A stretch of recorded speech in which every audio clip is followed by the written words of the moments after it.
we can't think of the space missions we're going to launch tomorrow in the same way that we thought about space missions when we launched Voyager, for example. I really believe space is the next frontier for cyber warfare. We've seen evidence of that with GPS spoofing, with hijacking of certain satellites. Because it's uncharted territory, there's in a playbook, right? So some of these things we really have to come up with creative solutions on the fly. We have to build in security and architect it by design, and not try to enforce cybersecurity when it's already up in the sky. Hey, what's up? Welcome back to the Cyber Diner podcast presented by Cal Poly California Cybersecurity Institute. I'm your host, Ryan Vanucci, and we have made it all the way to another episode. So a huge thanks to everyone who's been listening and watching so far. The goal of this show is to connect cybersecurity learners directly to the most pertinent conversations in tech by hanging out with the pros right here in the diner. I do want to mention that this is a video podcast, so if you do have any interest in checking out the show on YouTube, if you're not already here, head on over to the CCI YouTube channel. You can watch and share these conversations there as well. All right, with that, let's meet our guest for today. On the video phone, we have former Chief Information Security Officer of NASA Jet Propulsion Laboratory, Preston Miller. And while at JPL, Preston's focus was on building strategic NASA and flight project partnerships and safeguarding JPL's most critical business and mission functions. Aside from being an expert in his field, Preston is extremely passionate about his work and has a deep excitement about space exploration. His enthusiasm is shown through in conversations that I've had with him before, and I hope that today it inspires you to follow your curiosities as you plan your career. So today I'm going to ask Preston about his road to NASA and about some of the major challenges facing his organization as they innovate and launch new technologies. Space systems security is tough work, and over the past year and a half, Preston led JPL in changing how security was thought about from the very beginning. Now, a quick note for continuity's sake. This interview was in fact pre-recorded, and Preston has actually since left his post at NASA JPL. But nonetheless, I think you'll find Preston's own perspectives incredibly valuable. All right, let's get started. Thanks again for stopping by, and enjoy the interview.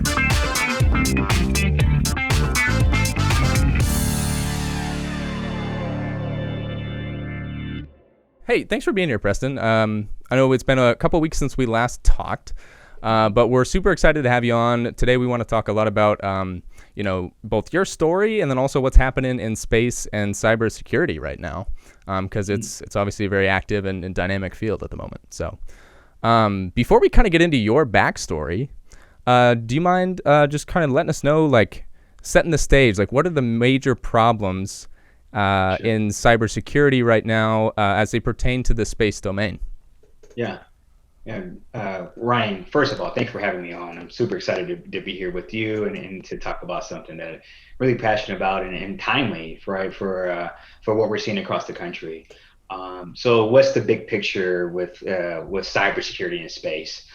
Well, we're seeing day by day just the advancements that we're making in humanity in exploring space, right? We've seen a lot of commercial entities, whether that be Amazon or SpaceX, try their hand and enter into the space race that has been predominantly only the domain of government agencies. We're also seeing a lot more partnerships among those government agencies in joint missions, whether it be around Earth, whether it be joint missions to Mars and beyond. So all that comes with new advancements in technology, and of course, wherever there's new technology, there's going to be new ways to undermine and compromise and manipulate that technology. So that is a problem for space systems in cybersecurity. I think we still walk around with this impression that when you're operating a spacecraft, it's wholly separate from the internet and malware doesn't apply. And yes, no attacker wants to bring down the satellite or to bring down the space system. But time and time again, they have proven to be wrong. I look at space, and particularly if you think of our GPS infrastructure, as an extension of our critical infrastructure that are ground-based. Think of your power systems. And now look at the type of attacks, the recent attacks we've seen across the country, whether that be the pipeline or other ransomware attacks attacking our critical infrastructure. I really believe space is the next frontier for cyber warfare. We've seen evidence of that with GPS spoofing, with hijacking of certain satellites. So I think that's the big problem there. This a cultural challenge of folks thinking that, hey, traditional cybersecurity will never apply to space systems, and just the newness of the technology and the unpreparedness in some cases of some of our space entities to protect against those cyber threats. Well, you're obviously in one of the really important seats in that conversation. So we'll get back to some of those topics at the end of the interview. But first, I'd like to take us back in time, because when we talked last time, you kind of told us about how you got to where you are, and it was sort of this really cool coming of age story. And in my mind, it's an interesting parallel with how cybersecurity and the internet as we know it today also kind of grew up in that same time frame. And so I thought we'd kind of go and kind of switch back and forth and talk about both how you came to be in the place you are, and then and how the internet and how security has and attitudes towards it have changed over the decades. So with that, I'd just like to start, like, where did you get your start on your journey to JPL? Yeah, so let's start from the beginning. This one time in band camp, no, just joking there. So I was born and raised in Charlotte, North Carolina, in a small neighborhood called Hidden Valley, and with my mom and my sisters, and my mom always used to tell me that, hey, I had really planned to go off to the Army. I really wanted to go serve my country. However, I had to make some sacrifices and stay behind and make sure I take care of my family, because I know you needed me. And that's something that really resonated with me, with my mom. And although I didn't know at the time, because every time she would ask me about, hey, what are the plans for your future? What are you going to do? Are you going to just graduate school and work at the convenience store your whole life? Or would you consider going to some place like the military? And I was always like, Mom, that's not for me. I know that was your dream, but it wasn't for me. And then 9/11 happened, and it really changed my perspective on what it meant to be a part of this country, what it meant to be American, and how others viewed us across the world, and what it meant to have a sense of pride about your country. So with that, we had some conversations with my mom, and I decided to join the military post 9/11. And the reason that's important in this conversation, when I initially wanted to go in the military, I went to my recruiter and I said, hey, I know I don't want to kick in doors and be sort of a grunt, and someone who is what we call 11 Bravo, someone who's really in the trenches in the war. But I do like to argue a lot. So can I be a lawyer, right? I have conjured visions of popular movies and popular culture. You can't handle the truth. I just saw myself in those tense moments. And come to find out, there was a significant wait list to get in the list to be a lawyer in the military, to be a part of JAG. I think it was 18 months or something like that. And we were reviewing my test scores for possible other avenues that I could go into the military with. And my recruiter looks down at my test scores. He looks at me and said, well, you definitely can't be a mechanic because you don't know anything about cars. How about computers? Have you thought about that? I said, well, I have a Yahoo account, if that counts for anything. He said, yeah, let's go with computers. There's we're offering some bonuses. There's a critical need for information system specialists. Let's go ahead and go with computers. I said, yes, I'll go ahead and sign up for that. And Ryan, let me tell you, it was one of the best decisions ever made. This was the early 2000s, so it was after the .com boom, but still the nature of a complex networking and particularly cybersecurity was still in its infancy. So I was able to be sort of at the ground level when information security at the time and transition to cybersecurity was really taking off and entering into the government lexicon as one of the critical needs that we had. So in the military, served as an information system specialist. I noticed around the later 2000s, 2008, 2009 timeframe, that cybersecurity, information security really became a big a big effort that the military, particularly the DoD, was trending towards. So I raised my hand to volunteer for some classes, for some training geared towards information security. I was able to parlay that into some jobs loading up cryptography for the warfighter downrange, whether that be in Iraq or Afghanistan, ensuring the warfighter has secure communication channels when they were communicating across different forward operation bases, ensuring that the FBI, for example, had encryption whenever they needed, when they were performing their tasks. And I thought this was something really interesting. And it also there was an element of problem solving and being a part of a larger community and trending towards something that I knew was here to stay, that really drew me into cybersecurity. From there, I was able to parlay my military experience and into an information and systems and cyber risk analyst at the Pentagon for a few years. And then I started to hit a little bit of the Beltway burnout. For any of your listeners who know about that horrible traffic at the 95 Beltway at DC, you know what I'm talking about. So I started to hit burnout a little bit. I was looking for a change of pace.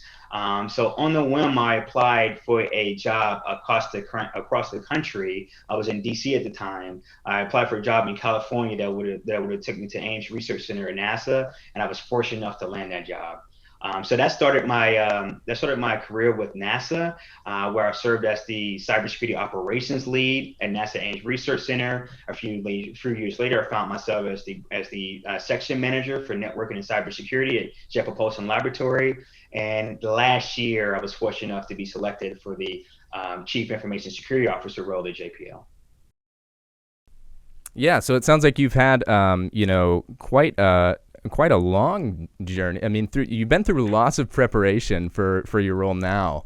And I think, because I'm much younger, so I was just kind of growing up in my childhood years as you were going through this, and I'm sure that when the government and military were starting to think about cybersecurity critically, there was a little bit of translation that had to happen, because we've done cryptography before computers were around, and we've done code breaking and information security as a thing has been around before computers, but applied to the technology that we have today, it's a different conversation. What were some of the big focuses about as you were coming to know it that kind of signaled the transition? Yeah, that's a really good question, right? So, I just want to tease it out a little bit, right? So the traditional means of what we call OPSEC, or operational security, right? Whether that be through cryptography and communications, whether it be through other means that we traditionally, that at least the government, particularly the military, traditionally associated with security. You're right. It didn't really translate when we were talking about security of our networks and computers. It was a very new thing when I was coming into the military. I noticed a transition again post 9/11, going into theaters like the Iraq campaign, going into theaters like the Afghanistan campaign, and it revolved around threat intelligence, right? So the intelligence community, at least in my mind, was some of the first to think about, well, how are folks now communicating with each other, right? How are we now communicating with our warfighters, and what sorts of technologies and systems need to be secure as a result, right? So we are no longer sending out folks or individuals to deliver messages. We are now using drones. We are now using secure communications via whether it be phone or computers, right? Let's think about the operational security around those things, right? How are we vulnerable to intercepting of our communications, right? What systems are in play there? How are our enemies communicating with each other? So what sorts of things can we learn from the way their networks are established, their communication networks are established, right? So whether that be through means of social media, whether that be through means of text messaging. So really that's when I started to see the shift at a much more intense focus on cybersecurity as it relates to information systems as opposed to other traditional means of cyber security. Yeah, it's you mentioned social media specifically, which I think is an interesting point, because I don't know if most people would consider that as part of the ecosystem, but it absolutely is. Oh, absolutely. So transitioning kind of to the current moment, you talked about how you got to your roles within NASA, and then kind of worked your way up to you're now the CISO, and but I think you've said you've always been a longtime space nerd, right? You've been kind of interested in the space domain. Can you just talk a little bit Yes. about how you got interested in space and what kind of things stand out to you? Yeah, yeah.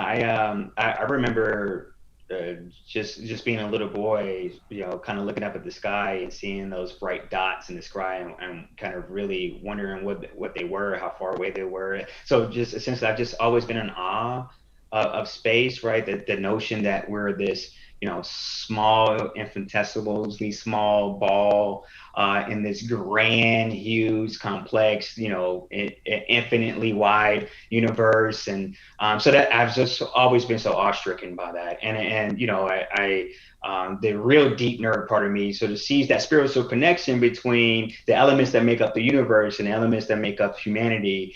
So I've always had an affinity for what space represents, right? What space means, and I've been a long time fan and sort of enthralled with NASA's mission of exploring the universe on behalf of humanity. All the new discoveries that are out there, right? Was there's evidence of trace amounts of what looked to be water on Mars at one point. It has held life at some point? So all those things I just find utterly fascinating, and I want to know more. I want to learn more about them. So I just, again, I can't say this enough. I really feel like I just hit the jackpot doing what I do for an organization like this, which I love. So yeah, so those worlds merge for me in the most awesome way at the most opportune time. So I was able to pull so my affinity for and my love for space and my passion for cybersecurity. I was able to merge those worlds together, and I'm very fortunate for it. It's amazing to be able to kind of follow your curiosities into a profession, which is so cool for you. And can you just take us into that world now? Like, what's going on at JPL is so you're on the frontier of this exploration and of this massive universe, and there's various different programs going on, and your job is kind of revolving around building security in from the beginning, which is something that you addressed, I think, in the Space and Cybersecurity Symposium hosted at Cal Poly last year. And so I was hoping you could just how is NASA approaching these problems with the newer missions that are coming up?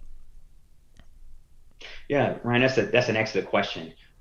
So yes, the idea that cybersecurity, as I mentioned before, the idea that cybersecurity is something that now our new missions have to think about has been a process of education, right? So again, we can't think of the space missions we're going to launch tomorrow in the same way that we thought about space missions when we launched Voyager, for example.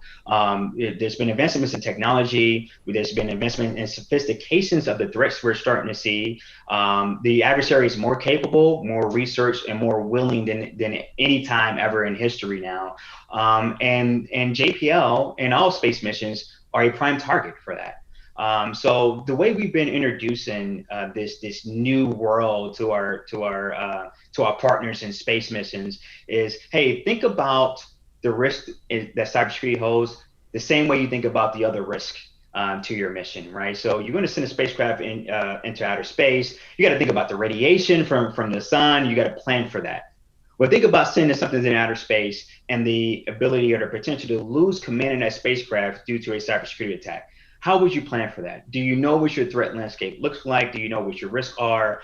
Do you know what mitigations are at your disposal? And just introducing that as a language and introducing it into that risk framework concept has worked wonder for us, right? So there's a sense that now I recognize that cybersecurity is a part of my job as a project manager, as a space engineer, as a ground system engineer, in order to complete and successfully complete my mission.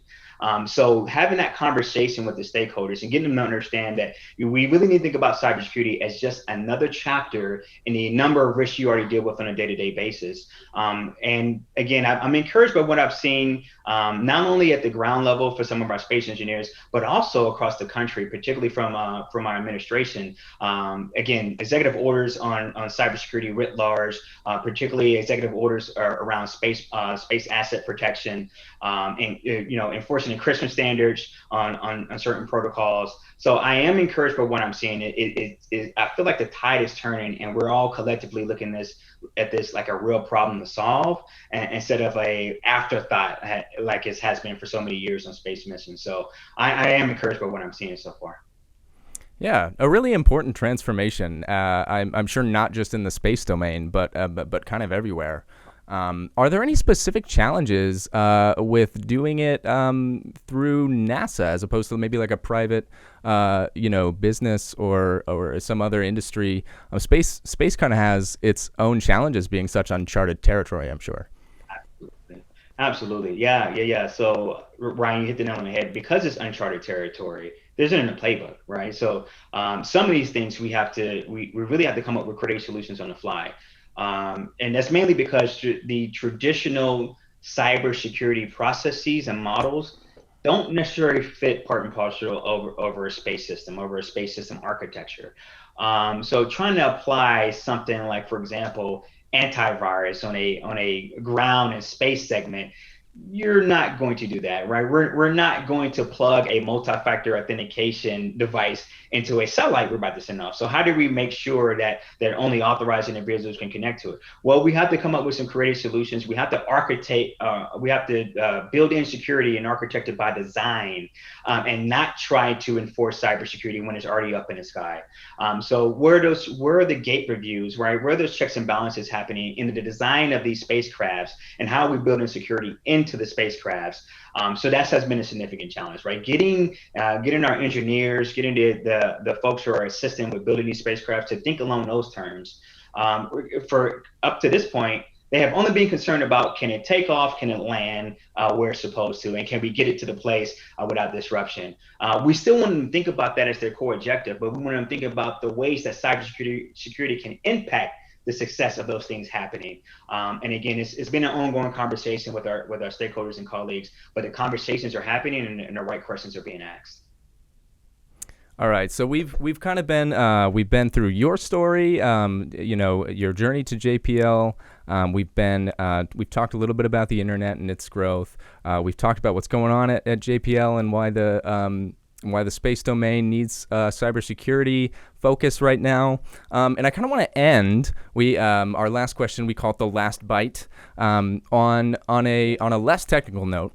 But something I really thought was cool from the talk you gave at the Space and Cybersecurity Symposium was this idea that this is really kind of your passion to talk about this and to teach and to communicate these ideas down the line to next generation, to people who are learning in the space. Can you talk a little bit just about that passion, where it comes from, and how you keep it alive in your work today? Absolutely, Ryan. That's yes, you're absolutely right. I am extremely passionate about passing on my passion, my knowledge, to the next generation of security practitioners, cyber professionals, and space nerds. Knowing that is a space for me that I didn't think would ever have a chance to overlap.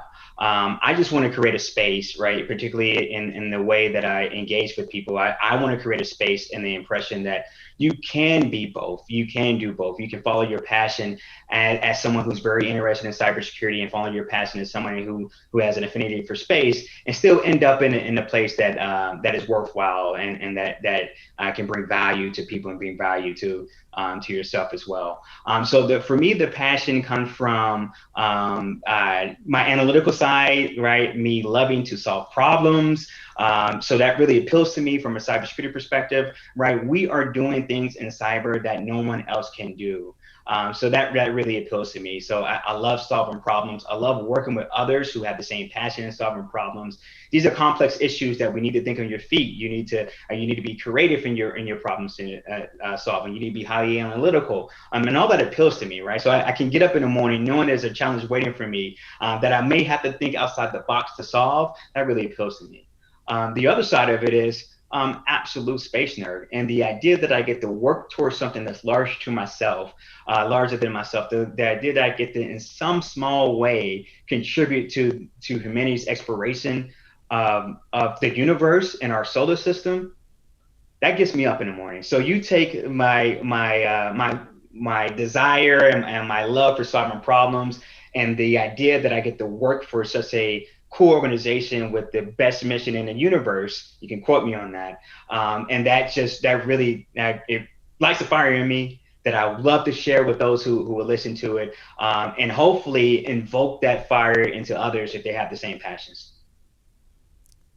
Yeah, well, I mean, this podcast, I think a lot of our listeners are, students looking to get into the tech space, specifically in cybersecurity. Yeah. If someone wanted to follow in your footsteps, kind of what is the big tip that you would give anyone looking to really engage in this space?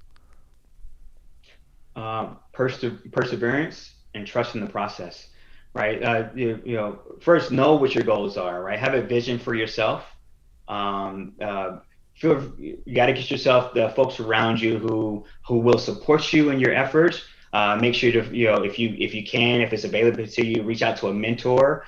But having a goal in mind for yourself and perseverance towards that goal and trust the process. That's something I still tell myself to this day. It's not always about the destination. Sometimes it's about the journey itself. And that's one of the things that I hold really near and dear throughout my course, throughout my life. I know I went over the steps, but there were a couple setbacks along the way. But I had a vision for what I wanted to be. I knew I wanted to be in this world of cybersecurity for long term. I knew I eventually want to work on my passions, towards my passion to assist in humanity pursue space exploration. So I just persevered through the setbacks. I had a goal for myself. I had a group of incredible people around me that made me feel like my dreams were achievable, that made me feel worthy to pursue my goals. So again, just that perseverance, knowing what you want, but being able to pursue those endeavors without wavering, even when there are setbacks. And again, get some people around you that you can trust, that will support your dreams. Find a mentor. That was really huge for me early on in my career. And I think things will open up for you.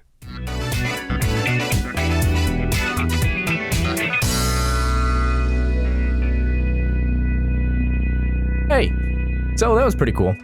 I don't know about you, but I'm glad that people like Preston have been working so hard to implement a new type of security in future space technology, since so much of my daily life already revolves around space tech. And space is such a vast and unknown world. Hopefully something stuck with you today and gave you something to think about. And if you want to learn more about Preston or anything we talked about today, check out the show notes for links and descriptions. Thanks again for stopping by, and I'll see you next time.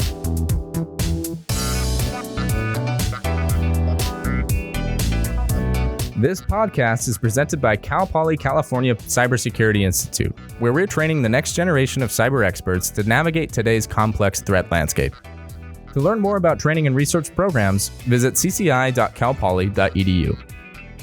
Special thanks to the team of Cal Poly staff and students that helped put this podcast together, including CCI Program Manager Martin Minnick and Cal Poly students and alumni, including Grace Pickering, Lauren Boyer, Nathan Danielson, and Jared Contreras.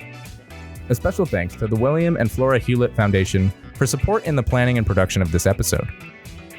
This episode is made possible in part by the Department of Defense and California Governor's Office of Planning and Research. The content of this podcast reflects the views of the California Polytechnic State University at San Luis Obispo, California Cybersecurity Institute, and does not necessarily reflect the views of the U.S. Department of Defense, Office of Local Defense Community Cooperation, or the California Governor's Office of Planning and Research.